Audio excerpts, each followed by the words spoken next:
Happy St. Valentine's Day. What a joy it is to be with you again today in this day where we worship and celebrate and think about what it means to love one another. It is truly a joy and a delight to be here. And I'm really looking forward to being with you in person next month. As a good Irish girl like I am, St. Paddy's Day is one of my favorites, so we will celebrate together. As we think today about St. Valentine's Day, I want to think about a day that is absolutely lovely for those that are in love. And we celebrate that love and commitment. It's a painful day for those who have recently broken up. We want to acknowledge that and realize that for some, this is a really difficult time. And it's a lonely one for those who are longing for that special Valentine that is still yet on the horizon. So there are many emotions and many ways that we experience this day. And we're present with you in all of them, as is and especially the Lord is with you today. This is an opportunity for people to try to sell you stuff. Valentine's Day is popular in the sales of flowers and chocolate, and there's all sorts of ideas that go along with it. But did you know that Valentine's Day may have been invented by Geoffrey Chaucer in a poem? Yes, February 14th is the day we remember the saint that was killed for his faith, but there were at least 12 other Valentines and 4 other days in the year when they're remembered. It's a day filled with expectation, delight, and disappointment. It's also 34 years ago, the day when my husband and I married at the mission in San Juan Bautista, under a tower made famous by Alfred Hitchcock's masterpiece film, Vertigo. We had 250 people invited to the wedding and 50 other tourists who showed up. No, Jimmy Stewart and Kim Novak were not at our wedding, but I do get a special kick out of being the only Protestant couple ever to be married at this mission, which is one of the missions of California. We picked it because we wanted to remember our anniversary. And we thought, what better day to get married than the day when everyone else is celebrating love? And yes, it has mostly worked that we remembered it. It's a day of love.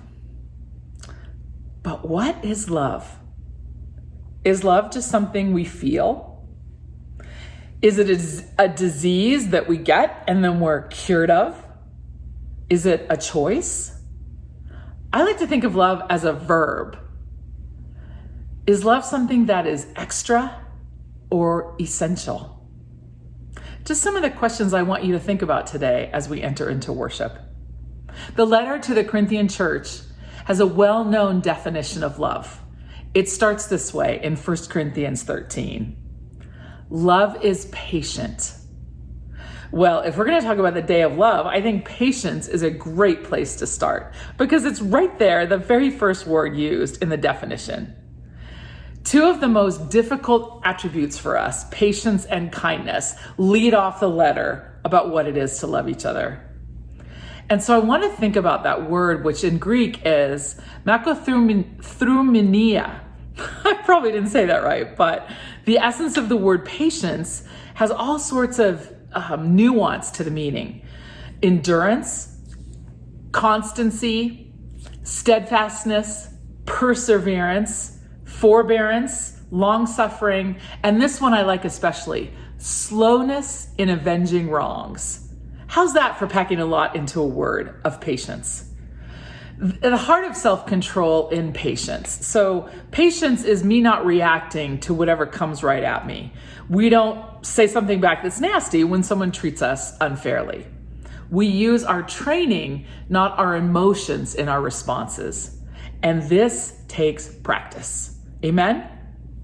My husband snapped at me the other day because he perceived that I was critical of him.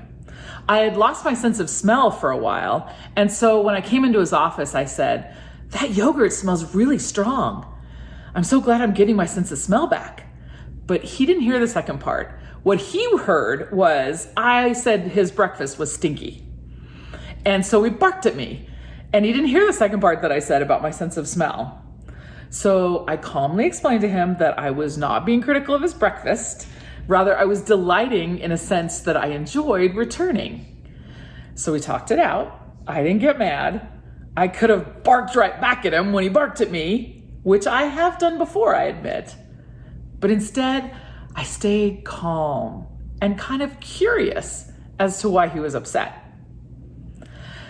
This happened because I've intentionally been trying to think of the things that come my way as a test rather than someone else's drama or aggression.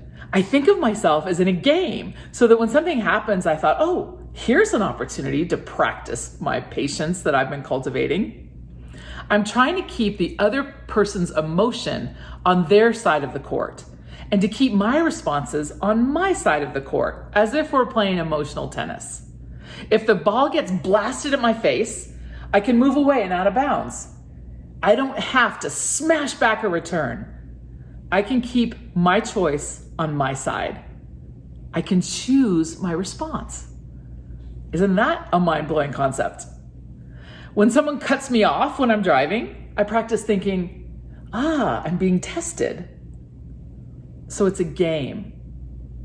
I can't tell you what a difference this is making in my life, but trust me when I say it's a big one. Instead of bad things happening to us, being a victim, God or others being out to get us, it becomes a game where you're being tested and you have choice in your response. And it is amazing. Of course, I'm practicing and I don't do this all the time. Believe me when I say this. Yet even doing it some of the time makes a big difference in my life. How do we think about what happens to us and how that affects our response to it makes a huge difference in how happy we are in life. If we're trying to grow in love, which remember, patience is all about the first step to loving each other, we have to be patient with ourselves and with others. I know that if you're especially hard on yourself, you're probably pretty hard on other people too. And so we have to give ourselves some grace in order to extend some grace. And we give ourselves grace by realizing that God has given us grace. The only one really equipped to judge anything has said grace and love. And so it's an opportunity. So I ask you, how patient are you? It took me 7 years to pray for patience. I was in my 20s and I knew I lacked it. I also knew that if I started praying for it, that things would happen to test me. So it took me a long time to get up the courage to start praying for it. But how else was I going to grow unless I acquired more patience?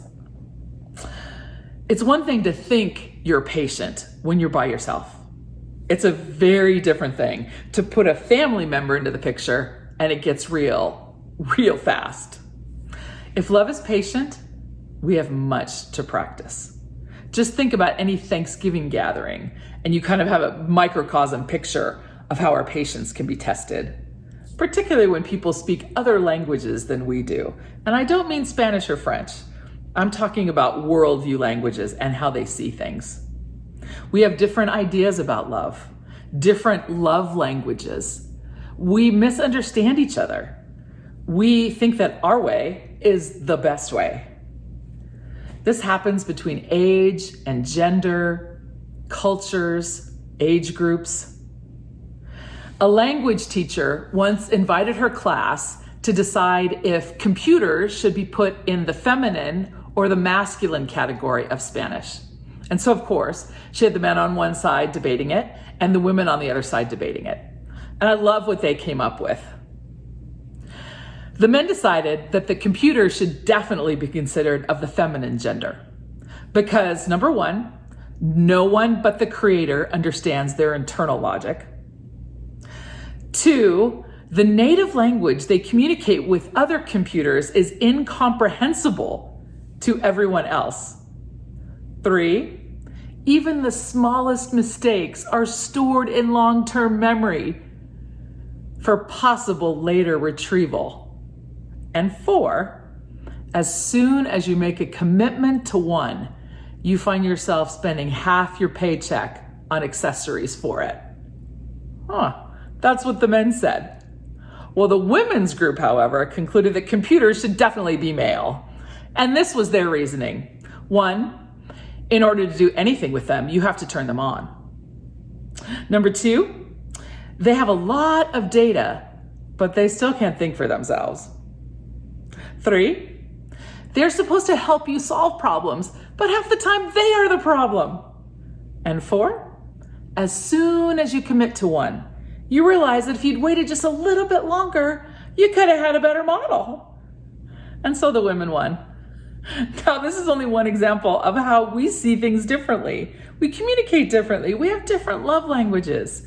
That's why patience is so essential to loving each other, because we really can use the same word and it can mean very different things. And so we have to be able to try to hear and understand what other people mean when they're saying and doing things that are outside the boundaries of what we would call reasonable. Boy, isn't that an opportunity for us as citizens of the US right now to try to understand people that think and say and act differently than we do. It's our call to love each other, and it requires that we grow in patience. Love is patient because it takes a lot of practice to understand each other. But if we see it as a gift that we're in relationship, that we have other people, and if we see it as an opportunity and a challenge that we want to get better at, our ability to do it increases. Changing our minds about having to adjust to things changes our relationships to things, kind of like a road trip.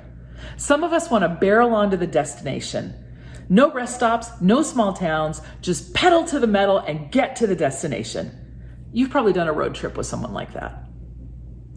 But our journey is enhanced by side trips, diners, small towns, hidden lakes, a secret hike, a herd of elk on the side of the road that we can just look at and marvel. Instead of wasting our time, these are important parts of our journey. So patience enables us to see and experience things we would be more likely to just zoom on by and miss. So we miss our turn. Maybe that's when we found this gem of extraordinary beauty. So we have a health challenge, which many of us will face in our lives. Maybe it's an opportunity to get to know and encourage our healthcare workers, to be kind to them, to form a relationship, to love and express ourselves. So these things are not just sidetracks or side trips. They're a part of our journey. And if we're trying to learn to love each other, then we better learn to listen and be present to those times where the journey does not go as we expect. We're not in control, you remember. We have choices, particularly choices in how we respond. But the general arc of our life has so many things in it we cannot control. And that's why we need and trust the Lord to make our path straight. Patience comes from believing that everything will be okay, even and especially when it isn't. Researchers have also found that patience makes us a lot happier. It just makes our life better. It changes it in a positive way. I want to give you 4 tips for becoming more patient in your life that come from a big body of research. Just 4 simple things that can enhance your patience and increase your ability to love each other. Number 1 is easy. Wait for things. Intentionally wait for them. Say you've just ordered a milkshake. Instead of chugging it down in the next 30 seconds, maybe you went to Burgerville, you got one of the blackberry shakes, they're so amazing, but smell it. Wait. Be in it. Don't gulp it down. Or think about something in the future that you're going to do. Waiting for something and planning for it can be one of the best parts of an adventure. Alain de Botton, who's wrote some wonderful books on travel, talks about how excited he is to go for a trip. And he loves planning and picking the hotel and the flights and the side trips. And then when he gets there, he just wants to stay in his hotel room and sleep, which I find hilarious. And sometimes I can relate to it because there's been so much joy in the planning that you finally get there and you're a little bit tired. So whatever you're gonna do, take an intentional moment to wait and experience what it is to long for something and to appreciate it. So number one, wait for it. Build that into your regular routine. Number two, in order to make room for waiting, you have to stop doing things that are not important. If you look at how we spent the last week, you can look at hours and hours you've spent on things that were not important. So I invite you to look ahead to the next week and take off 2 or 3 things. Because if you have more room in your schedule, you're much less likely to get stressed when a side trip happens. So spend some time waiting and stop doing things that are not important. Number 3, be mindful of the things that are making you impatient. Write them down. Think about why. Ask yourself some questions about why you're having these emotional reactions. Why are you impatient? When we begin to think of them, we can begin to reframe our experience. Maybe we're patient because we always used to get in trouble when we were late. And so we can say, well, I can prepare to be early. This is an opportunity for me, a game I can play. Reframing is what I described earlier, by taking a challenge and making it a game. So wait for things, stop doing things that are not important, be mindful of what is making you feel impatient. And number 4, relax and take deep breaths. We've done this before together. When you breathe in through your nose and breathe out through your mouth, automatically our blood pressure starts to lower. Deep breaths are one of the most powerful things you can do to calm down and to increase patience. And I mean a deep breath all the way in and all the way out. See how your body feels different after just one deep breath? If you're feeling really impatient, take 10 deep breaths and just think about the inhale and the exhale. You're going to be calmer. You're going to increase your capacity. And so wait, stop doing things that aren't important, be mindful of what's making you impatient, and take deep breaths and focus on relaxing. If you think about your body when you're impatient, many of us will notice a lot of tension in our jaw, in our neck, and in our shoulders. So with those deep breaths, think about relaxing your body. And you will start to change your mind about the things that stress you out. And you'll get happier, guaranteed. So growing in patience is growing in our capacity to be loving and to nurture loving relationships. How patient are you with the people at your church? Do you think critically about each other? Or do you think about the very best attributes in each other? Are you patiently waiting for your next pastor? Maybe there's something that needs to change in y'all before that person arrives. To be ready for leadership, you have to cultivate a capacity to love each other and to be ready to move. And if you're not together as a unit, and if you're stuck, it's really hard to get you going. It's always easier for a shepherd to lead sheep to a new pasture if they're already ready to move and if they trust in that shepherd's voice. It's been really, really hard on pastors over the last year. I counsel many of them, and they are feeling exhausted. They miss their people. They miss hugging. They miss being in the presence. Couple this with all the struggles people are having that they're sharing with their pastors, and it's been a really difficult time. There's a lot of clergy burnout going on. And it's really important to remember that clergy take a lot of this internalize it. So to be ready for that new pastor, you have to be somewhat healthy yourselves. because you don't want to dump all of the angst of the last year on that new person. So I want to encourage you, as a part of getting ready, to grow in your capacity to love each other, to be patient with each other, and to be healthy together. I want y'all to intentionally focus on choosing to practice being loving over the next season. Instead of thinking about yourselves only, think about what other people in your church need. What do other people in your community need?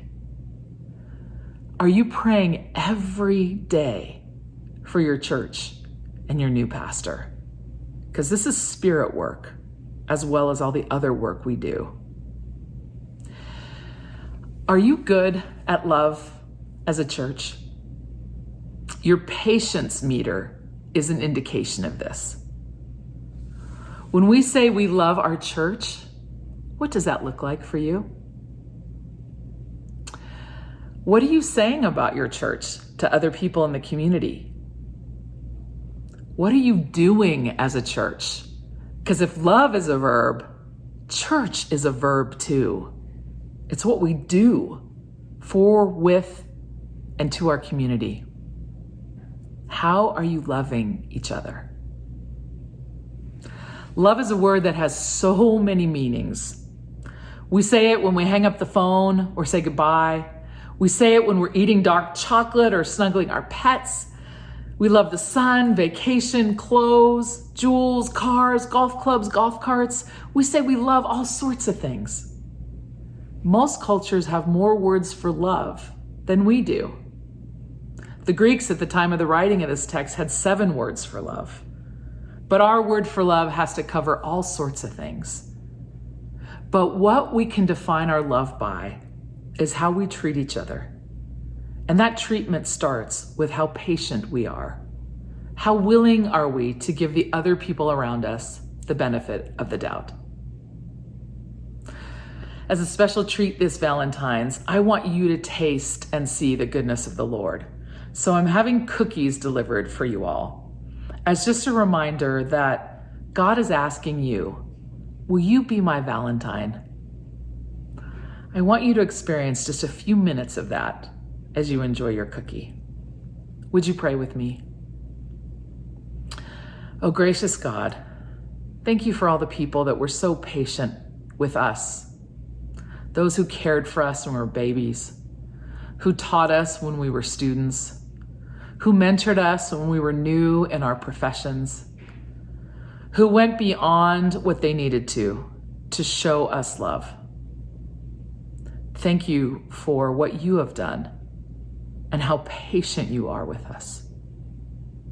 Let us be mindful of this as we try to bring that same patience into how we think of our own behaviors and how we treat each other. We ask that you help us to grow in patience and that you enable us to choose patience for the sake of the one who wraps his arm around the whole world. In the name of Jesus, amen. Thank you, and God bless you. I'll see you soon.